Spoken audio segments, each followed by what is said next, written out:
Dear students, today we will start a new chapter, that is actinide. Students, BSc part second में starting से हमने D block elements पढ़े हैं। D block elements हमने first transition series, second transition series, third transition series पढ़ी। Then उसके बाद हमने इनकी बॉन्डिंग पढ़ी और अब हम इनकी कैरेक्टरिस्टिक्स पढ़ी। उसके बाद हमने inner transition elements that is lanthanides पढ़े और अब हम उसी सीरीज में आगे चलेंगे second inner transition series that is actinides. तो स्टूडेंट्स, कई बार मैं आपको इसमें long form of periodic table के बारे में बता चुकी हूँ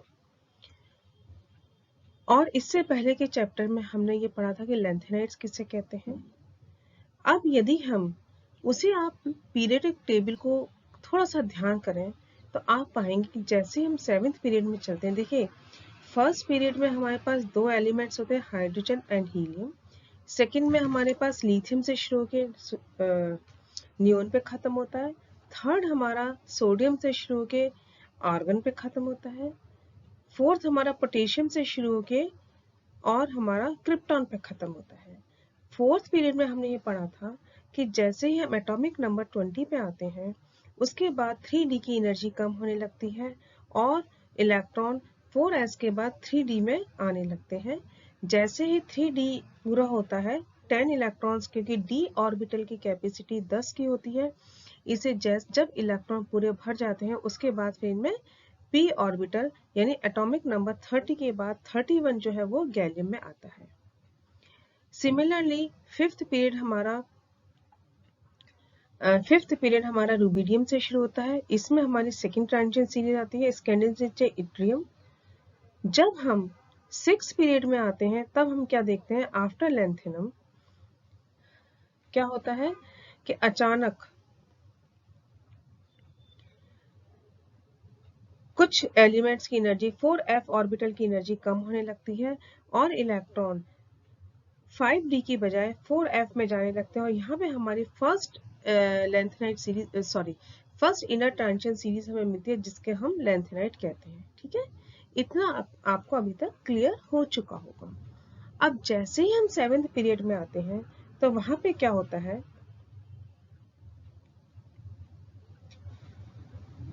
कि सेवेंथ पीरियड में आने के बाद हमारा जो एक्टिनियम के बाद अचानक से हमारी क्या होती है, 5f की एनर्जी कम होने लगती है और अब इलेक्ट्रॉन किस में जाते हैं, 5f में आते हैं। यानी जैसे हम जो सिक्स पीरियड होता है उसका लास्ट हमारा मेंबर क्या होता है, रेडॉन, जिसका एटॉमिक नंबर होता है 86, जो कि हमारी कैसी है, नोबल गैसेस है। तो इसके पश्चात क्या होता है कि जो f ऑर्बिटल्स होते हैं इनकी नॉन पेनिट्रेटिंग जो नेचर है उसके कारण इनकी ऊर्जा या एनर्जी बहुत धीरे धीरे कम होती है। मतलब नॉन पेनिट्रेटिंग नेचर मींस इनकी भेदन क्षमता कम होती है, या इसको आप कह सकते हो अभेदनशील प्रकृति के होते हैं। ठीक है, तो इनके कारण इनकी एनर्जी बहुत धीरे धीरे कम होती है और जो 7s ऑर्बिटल होते हैं उनकी ऊर्जा बहुत तेजी से कम होती है। इसलिए 5f और 6d ऑर्बिटल जो है वो हायर एनर्जी के हो जाते हैं और 7s ऑर्बिटल आपका लोअर एनर्जी का हो जाता है। इसे 86 के बाद है ना, यानी रेडॉन के बाद जब हम फ्रेंशियम पे आते हैं, सेवेंथ पीरियड का फर्स्ट मेंबर, जब हम इस पे आते हैं तो इसमें क्या होता है, इसमें इलेक्ट्रॉन जो है 7s में आता है और उसके बाद रेडियम 88 में ये s कक्षक पूरा भर जाता है। अब जैसे जैसे न्यूक्लियर चार्ज बढ़ता है 6d और 5f ऑर्बिटल्स की एनर्जी कम होती जाती है। लेकिन 5f ऑर्बिटल, जैसे कि मैं आपको लेंथेनाइड में भी बता चुकी कि f ऑर्बिटल का जो स्पेशल एक्सटेंशन होता है वो d की अपेक्षा ज्यादा होता है, इसलिए इसकी एनर्जी जो है 5f की एनर्जी 6d की कंपैरिजन में धीरे धीरे कम होती जाती है। ठीक है, तो एक्टिनियम में तो क्या है, कि 6d की एनर्जी ज़्यादा होती है, लेकिन जैसे ही हम एक्टिनियम के बाद थोरियम पे आते हैं 5f की एनर्जी कम होती जाती है, 5f की एनर्जी कम हो जाती है कंपैरेटिवली। हालांकि इनकी 5f और 6d की एनर्जी में बहुत ज़्यादा अंतर नहीं होता है ना, लेकिन फिर भी थोड़ा सा इससे कम होती है। इससे इलेक्ट्रॉन 5f ऑर्बिटल में आते हैं और f ऑर्बिटल में आने के बाद जब f कक्षक पूरा भर जाता है, यानी 14 एलिमेंट्स 14 इलेक्ट्रॉन आ सकते हैं ना f ऑर्बिटल में, तो जब तक f कक्षक पूरा नहीं भर जाता इलेक्ट्रॉन लगातार f ऑर्बिटल में भरते हैं, और यहाँ पे हमें एक सेकेंड इनर ट्रांजिशन सीरीज मिलती है जिसको हम कहते हैं एक्टिनाइड्स। ठीक है, तो आप क्या कह सकते हो, 14 elements after actinium that is thorium, from thorium, है ना। 14 elements after actinium in 7th period of the periodic table are called actinide. In these elements 5 orbitals are being filled up, है ना। Electrons are filled in n-2f or 5f subshell, therefore these are also known as inner transition elements. ठीक है, अब यदि अपन इनकी बात करें तो देखिए फर्स्ट इसका जो है वो आता है एक्टिनियम 89 के बाद आता है थोरियम। तो फर्स्ट इसका थोरियम है, देन प्रोक्टेनियम है, देन यूरेनियम है, नेप्ट्यूनियम है, plutonium, americium, curium, berkelium, californium, einsteinium, fermium, mendelevium, nobelium और लॉरेंशियम। ये एटॉमिक नंबर 90 से जो एटॉमिक नंबर 103 यानी थोरियम से लेके जो लॉरेंशियम तक के जो 14 एलिमेंट्स हैं ये कहलाते हैं एक्टिनाइड्स, क्योंकि ये कहाँ से शुरू होते हैं, एक्टिनियम के बाद से शुरू होते हैं। ठीक है, यूरेनियम जो है ये 92 के बाद इसको क्या कहते हैं अपन, ट्रांस यूरेनियम एलिमेंट्स भी इनको कहा जाता है। अब यदि अपन मैं इसके आपको थोड़ी सी हिस्ट्री बताऊं तो इसमें क्या है, बिफोर 1940 जबकि पीरियडिक टेबल का जो लॉन्ग फॉर्म है वो दिया ही था, उस समय सिर्फ आपके पास 3 एलिमेंट्स थे एक्टिनाइड्स, फर्स्ट वाले 3 थोरियम, प्रोक्टेनियम एंड यूरेनियम, ये 3 एलिमेंट्स थे, है ना। ये इनकी जो है प्रॉपर्टीज थी वो बहुत हद तक हेफिनियम, टेंटेलम और टंगस्टन से मिलती थी। इससे इनको क्या कहा गया था, इनको डी ब्लॉक एलिमेंट में 4th और 6th ग्रुप में रखा गया था। लेकिन जैसे ही 90 एटॉमिक नंबर 90 यानी नेप्ट्यूनियम की डिस्कवरी हुई, उसके बाद प्लूटोनियम की डिस्कवरी हुई, इसके बाद ये देखा गया कि ये जो एलिमेंट्स है इनकी प्रॉपर्टीज डी ब्लॉक एलिमेंट के साथ एग्जैक्टली टैली नहीं करती है। ठीक है, इसलिए ये जो था कि इसलिए यहाँ पे ये अपन ने देखा कि एक अलग से सीरीज का या अलग से मतलब एलिमेंट्स का या इनर ट्रांजिशन सीरीज का यहाँ पे कंसेप्ट आया। ठीक है, और इसमें इन्होंने कौन कौन से ले लिए, 90 से लेके 103 यानी थोरियम से लेके लॉरेंशियम के एलिमेंट लिए।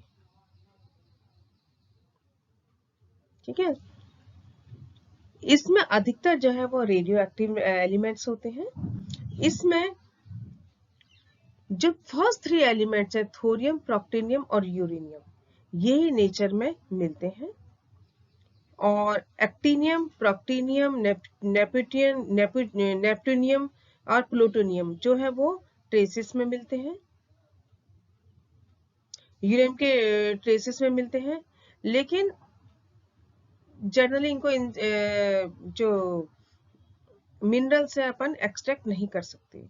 और बाकी के जितने भी आपके पास ये जो एक्टिनाइड्स हैं ये सब कैसे हैं, ये सब सिंथेसाइज्ड है ना।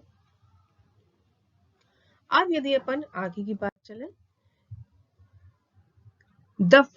ये देखिए, the term actinide series has been derived from the first element of the series actinium Actinides are element with atomic number 90 to 103 following element actinium. They include naturally occurring elements of thorium, proctinium and uranium and 11 transuranic that is artificially produced by nuclear reaction जो कि अभी मैंने आपको बताया था. Generally ये radio active होते हैं. इनके लिए जो अपन सिंबल है वह AN यूज करते हैं. ठीक है. जब इनको रेडियो एक्टिव डिके होता है तो बहुत बड़ी मात्रा में एनर्जी को रिलीज करते हैं. अभी जैसे मैंने आपको बताया इसमें यूरेनियम और थोरियम ये तो नेचुरली अकरिंग एक्टिनाइड्स हैं और प्लूटोनियम जो है वो सिंथेटिकली बनाया जाता है. अब यदि अपन इनकी प्रॉपर्टी की बात करें, कुछ जनरल प्रॉपर्टीज की, इनकी जो बाइंडिंग एनर्जी होती है 5f इलेक्ट्रॉन्स की वो कैसी होती है, बहुत कम होती है. और इनकी लोअर मतलब कम बाइंडिंग एनर्जी के कारण ये बहुत हाई ऑक्सीडेशन स्टेट शो करते हैं. इवन यूरेनियम जो है वो तो +6 ऑक्सीडेशन स्टेट भी शो करता है UF6 में. अभी जैसे मैंने आपको बताया और लैंथेनाइड से भी बता चुकी, इनका शील्डिंग इफेक्ट कैसा होता है, बहुत पुअर होता है. अधिकतर जो है वो कलर्ड होते हैं. इनमें कॉम्प्लेक्स बनाने की टेंडेंसी पाई जाती है. रेडियो एक्टिव होते हैं ये. इनके जो कंपाउंड्स होते हैं वो बेसिक होते हैं और ये ऑक्सोकैटायन भी बनाते हैं. ठीक है.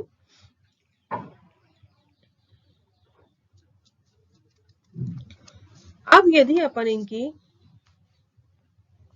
बात करें, ये क्या है कि जनरली ये रेडियो एक्टिव होते हैं. ठीक है. डेंस होते हैं. और यदि हम इनकी कुछ फिजिकल प्रॉपर्टी की बात करें तो देखिए यहाँ पे मैंने आपको बताई मेल्टिंग पॉइंट, बॉइलिंग पॉइंट और डेंसिटी. ये इनकी कुछ फिजिकल प्रॉपर्टीज है. इनकी डेंसिटी है. जनरली इनकी डेंसिटीज हाई है, डेंस मेटल है. ठीक है. मेल्टिंग पॉइंट और बॉइलिंग पॉइंट भी इनके कैसे हैं, हाई होते हैं. ये जो है लैंथेनाइड के मुकाबले कम एक्टिव होते हैं. ये कोल्ड वाटर से जैसे रिएक्ट नहीं करते लेकिन हॉट वाटर से रिएक्ट करते हैं. हॉट वाटर से रिएक्ट करके क्या देते हैं, हाइड्रोक्साइड और हाइड्रोजन गैस देते हैं. इनकी जो ये जो मेटल्स हैं एयर के थ्रू ऑक्सीडाइज हो जाती है ना.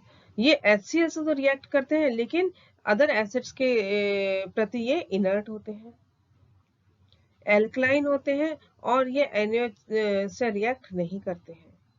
ठीक है. जनरली ये ऑक्सीजन और हेलोजन से रिएक्ट करते हैं. अब अपन यदि इनकी जनरल प्रॉपर्टीज के बारे में आए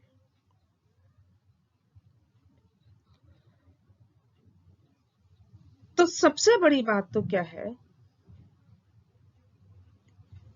कि इनका जो इलेक्ट्रॉनिक कॉन्फ़िगरेशन हम देखें, इनका जनरल इलेक्ट्रॉनिक कॉन्फ़िगरेशन तो कैसा है, radon 5f 1 to 14, 6d 0 to 1 और 7s2. यानी रेडॉन तो आपका क्या हो गया कि आपका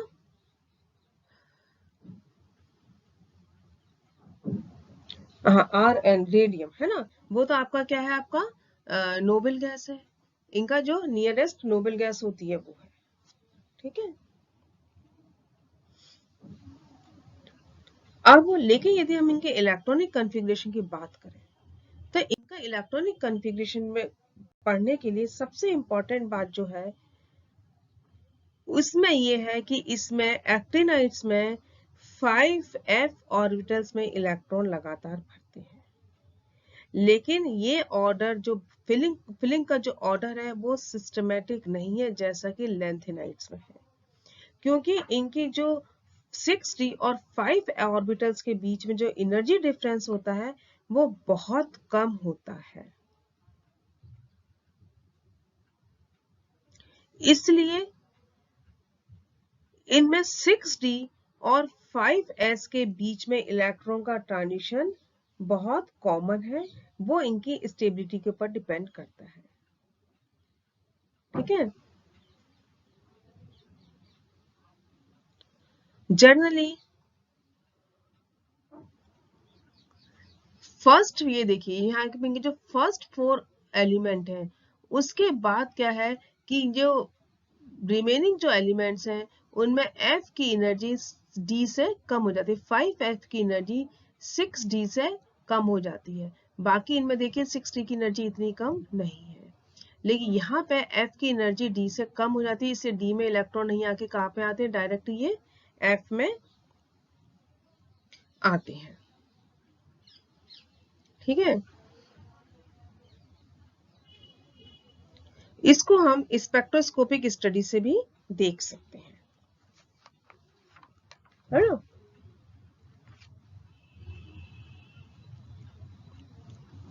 अब यदि हम इनकी बात करें, इलेक्ट्रॉनिक कॉन्फ़िगरेशन की बात करें,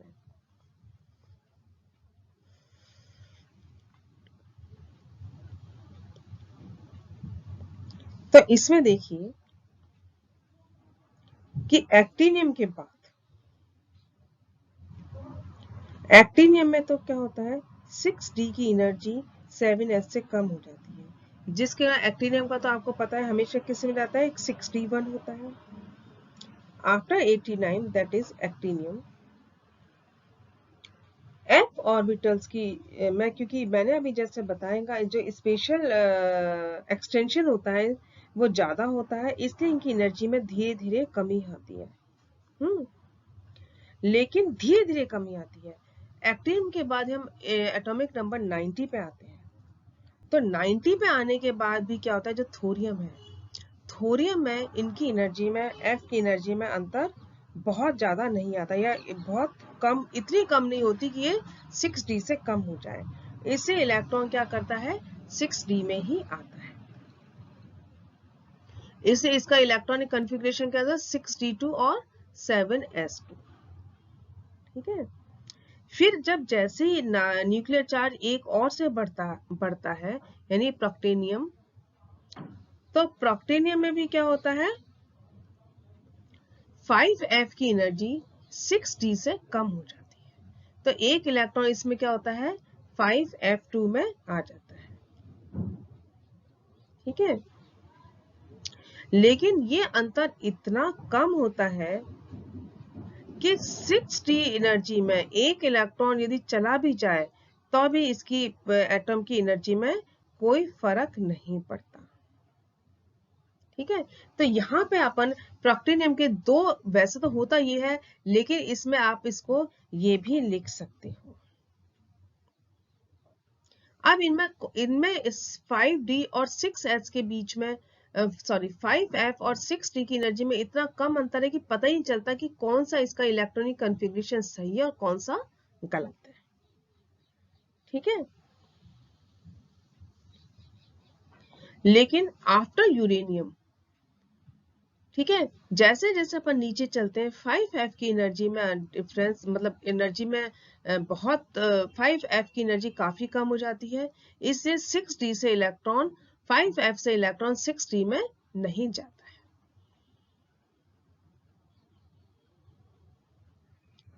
ठीक है, अब देखिए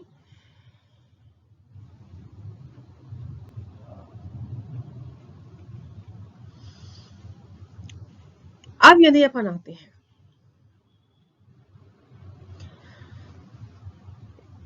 नेपट्यूनियम पे, 5F4 6D1 और 7S2, लेकिन जैसा अभी मैंने बताया प्लूटोनियम पे आते आते क्या होता है, F की एनर्जी काफी कम हो जाती है, इससे D में इलेक्ट्रॉन नहीं जाके किस में आ जाएंगे, F में आ जाएंगे, 5F6, अमलीशियम 5F7 स्टेबल कॉन्फ़िगरेशन है, क्यूरियम 5F7 6D1 और 7S2, क्यों इसमें इलेक्ट्रॉन 6D में क्यों जाता है, क्योंकि 5F7 कैसा है, आपका स्ट्रॉन्ग स्टेबल कॉन्फ़िगरेशन होता है। ठीक है, अब फिर अपन आते हैं बर्केलियम पे।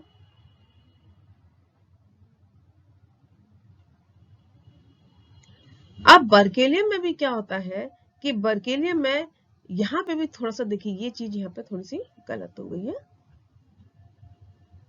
ये मैं आपको यहाँ पे ये चीज नहीं आएगी यहाँ पे, है ना, ये चीज यहाँ पे नहीं आएगी, ये यहाँ पे हटा दीजिए इसको,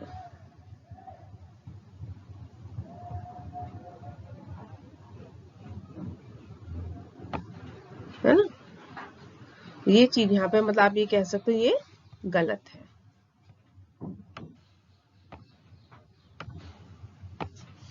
बर्केलियम में क्या होता है, यहाँ पे थोड़ी सी फिर रुकावट आ जाती है। यहाँ पे बर्केलियम में कई जगह आपको क्या मिलता है, 5F8, 7D1 और 7S2 कॉन्फ़िगरेशन में मिल सकता है। यानी यहाँ पे क्या होगा, 5D8 और 6D1 ये मिलेगा, या 5F9 और 7S2। यहाँ पे फिर इसमें 5F और 6D में एनर्जी में बहुत कम डिफरेंस आता है, तो इसके भी दो कॉन्फ़िगरेशन पॉसिबल हो सकते हैं। उसके बाद फिर लगातार इनमें f ऑर्बिटर में इलेक्ट्रॉन्स आते हैं, लेकिन यहाँ पे लॉरेंशियम में क्या होता है कि यहाँ पे लॉरेंशियम में क्योंकि 5F, नोबिलियम में क्या है 5F इलेक्ट्रॉन पूरा भर गया 14 हो गए, इससे यहाँ पे इलेक्ट्रॉन किस में जाएगा 6D1 में ही रहता है। ठीक है, तो ये तो था आपका journal electronic configuration of the actinides, जो कि आप इसका कोई एक आप में इसको एक कॉन्फ़िगरेशन में नहीं दे सकते। तो ठीक है, तो ये तो बच्चों था इलेक्ट्रॉनिक कॉन्फ़िगरेशन। नेक्स्ट टर्न पे अपन एक्टिनाइड की एक और प्रॉपर्टी पढ़ेंगे।